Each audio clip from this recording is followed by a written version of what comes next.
Hey, it's Lisa from Lisa's Sanctuary, and I've been thinking a lot lately about my vision for Lisa's Sanctuary and what and how I want to contribute to the world. I've always been the type of person who wanted to make a difference, and I want to make an impact. But in order to make an impact, it's really good to get clear on what you want to add or what you bring to the table, what you bring to the discussion. And I've been sharing my story for a number of years now. I founded the page Lisa's Sanctuary, on Facebook and Instagram to create awareness of domestic violence. It was a healing tool for me to, help others by sharing my story, because I found that as I continued along my healing journey, it was the moments of, oh, I understand that, and I did that, and now I know why, that I learnt from other people who had already been through it. And that was one of the reasons that I wanted to share and support others and help others to resonate with my story and see that, there could be something else, there could be something better, or there could be a different choice. So I created this page for that, and then I wrote my book, Why I Stayed.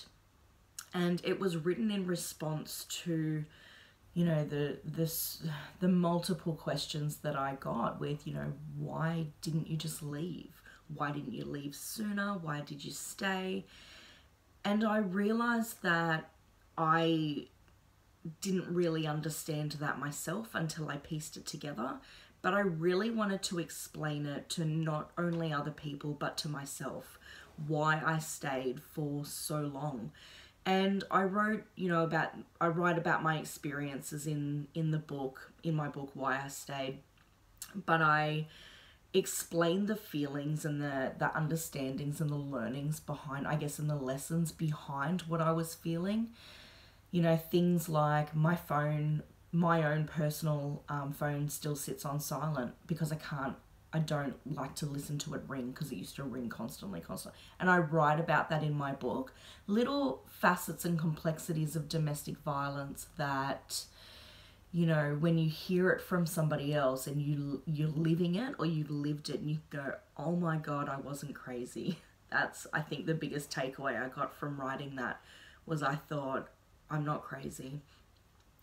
And there were a number of reasons why I stayed and why I then left that relationship, and so then obviously used the page and used the book to expand my healing journey. And so I've been thinking a lot about what I actually want to do with Lisa's Sanctuary, and I am now certified in hypnosis, in hypnotherapy to transform trauma. I have picked up a lot of skills, knowledge, and tools along the way, and hypnosis has by far been my favorite. It was a game changer for me, and that was because I had experienced a lot of other healing modalities, a lot of alternative therapies, a lot of different professionals, a lot of different free resources. I used those to really get me to where I am, and then hypnosis was a bit of a cherry for me on top, so much so that I certified in it and I practice it, and so I want to offer those sessions and eventually, group coaching, group programs, and things like that. But I want to make, and I've given up making sure the dogs don't get in the video. Sorry about that. Now I've lost my train of thought and I've got to get it back on track. So I've been thinking about what the impact that I want to make. What is the impact? And I want to contribute to the healing space. I think healing is so important, so beneficial. It's hard, it's not easy, but it is so worth it to pull you up out of where you are into who you can become. And that just keeps happening. Healing's not a destination, it is a journey, but I think it starts from, the moment you imagine a better life, a better something, a better possibility, and you believe that it's possible, then you can start to heal. And then you get to a spot where you're feeling really content, and what else is there? How much further can you go? And I think that's what healing's been like for me. And I want to try and explain that to people so that if you resonate with it, it will really help you along your healing journey to explain, some of your thoughts and feelings, and maybe some of the things that you do and some of the things that you can do. And from someone who's been there, I've learned a lot of tools, like I said, knowledge, professionals. I've paid for a lot of, services and professionals to help me in my healing, because they have already gained knowledge and tools that I haven't. And so it's like a shortcut. I feel like, there's this sort of energy about paying for professionals. And I know that I've struggled with that too, with charging for my own, for the services that I offer, because the consensus is that for victims of domestic violence and traumas, we should be offering it for free. And I guess the thing is, I have paid for lots of shortcuts. I have paid the tolls to get a faster way towards, that healing level. And so that's how I see it. I have paid for a lot of, to learn a lot of things, to be taught, to experience, and then I pass on that to my clients, but at a fee, because you can go and certify in hypnosis, or you can go and qualify in psychology, and you can go and qualify in, anything else, massage therapy. So do you pay that money and get that experience and the time and the energy to qualify or certify, or do you pay someone who's already there? And that's how I see paying services. So that's where I'm evolving Lisa's Sanctuary to, is offering my services. However, and that's to transform trauma. However, I want to contribute to the healing space in a way that I wished I could have had. So obviously I'm here now with wherever I am on my, my vast healing journey.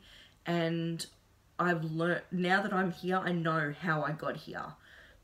I know how I got here, and that's what I want to teach people. I want to show you how I got here so that you can take that shortcut, or you can pay the toll and you can get through faster and you can cut down on time.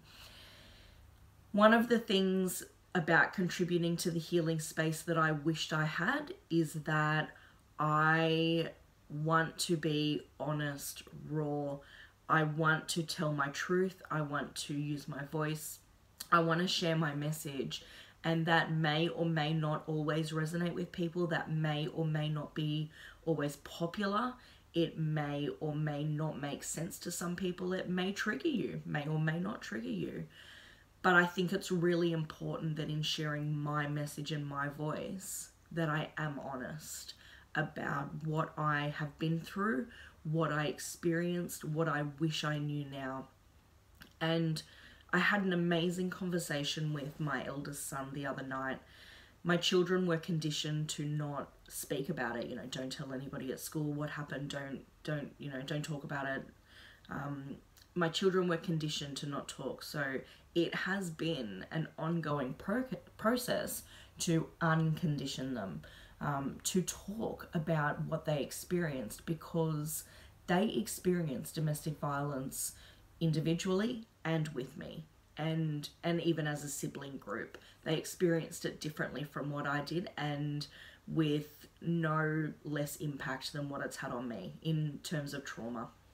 So I am far enough along on my healing journey that I can have conversations with my children about what they experienced without getting defensive. And I used to do that because I think that's how you learn who you are, and that's how you improve who you are. So I never used to. I would get defensive, and I would just did the best that I could, or I made those decisions because of and I get defensive. And now I can listen to them and really understand that that's their perspective, that was their experience. And whether they feel that I contributed to that negative experience or not isn't the point. The point is they experienced it that way, and it's their perception, and that's okay. They're allowed to have that. That's their right. And so I had an amazing conversation with my oldest son about how it takes, women up to and beyond 7 times to leave a relationship, because they go back for various different reasons, a lot of which I wrote in my book, Why I Stayed. I do explain, the reasons why I left and then sort of come back, but not in as much depth as what I think is important to share. So we were talking about, the reasons why I went back, because my son had said to me that he felt I betrayed him on one of the times I took their father back. And I listened with just, like I said, no judgment, no defensiveness. I apologized. I said I was sorry, because I am sorry that he experienced that as a child. I can't change it now. I can't take it back. I can't rewrite it. But I can appreciate that that was his experience, and that's okay. It doesn't make me a bad person. It doesn't make him a bad person. It's just, it was what it was with the experience and the situation we were living in at the time. And then as time went on, I made different choices.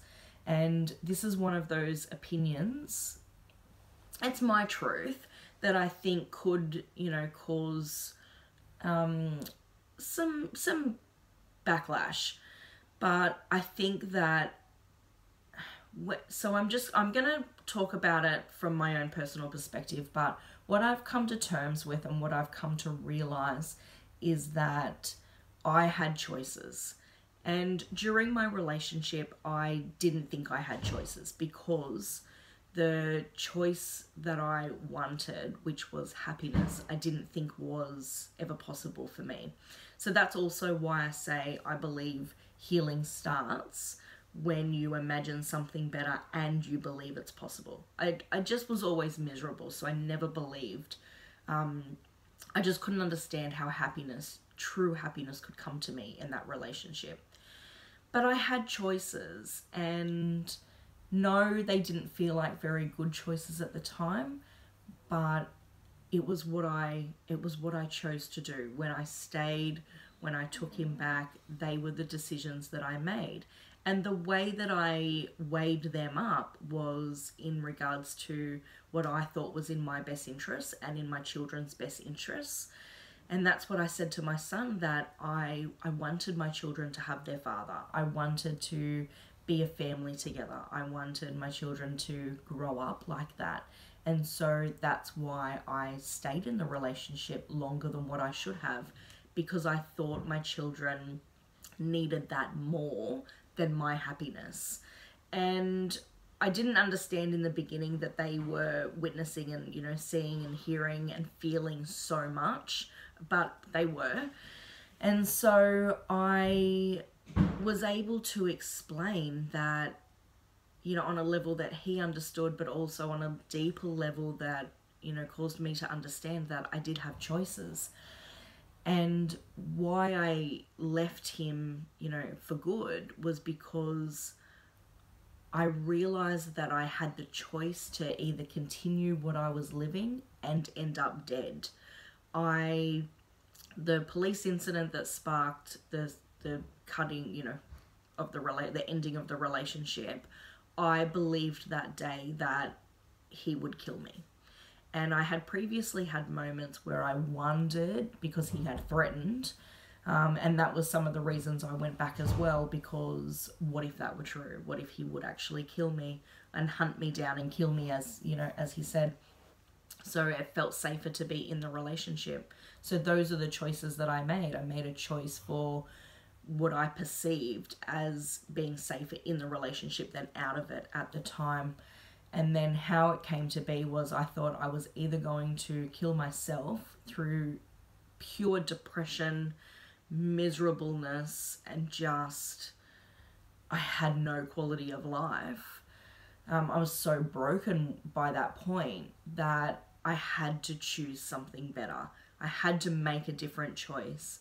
And the choice I made that day was to make a statement, press charges, apply for an AVO, and cut the relationship for good.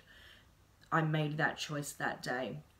And it can feel like you don't have that choice, but you do. It does take some planning and it does take some getting your mind around it, but you do have the choice to leave. Is it easy? No. Are there enough services out there and support? Not really, which is why I want to contribute to the healing space in the way that I wished I had, understood it, or the way I wished I had received it, or what I wished I had learned from it. But do we need to provide, more support services, housing, definitely, financial assistance, counselling, trauma therapy? Yes, we do. What can you do though? What can you do next? And if you're in the relationship, do you want to leave? Why or why not? And how can you make that happen? Because I'm in a position where I'm here now and I can tell you how I got here. And the way that I do it is I imagine where I want to be and I work backwards. So if I want to be, really contributing to this space, transforming trauma, helping to heal trauma, how can I help people, victims?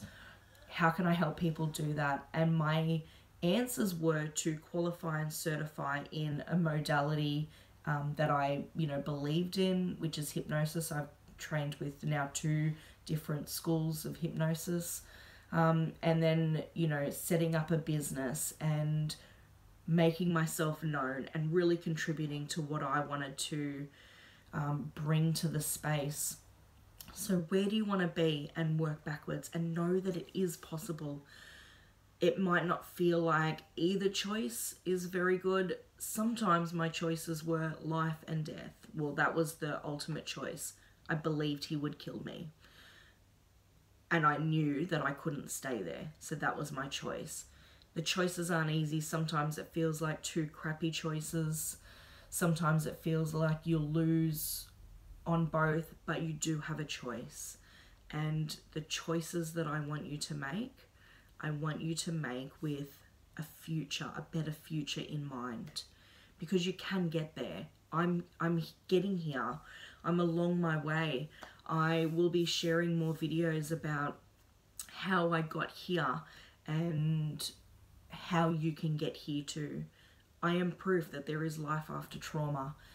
You can have happiness and freedom, and that's what I want to contribute to the healing space. You can find me on Facebook, Instagram, any of my other videos. Everything's still pretty new to me, but I'm excited to jump into this and really make a difference.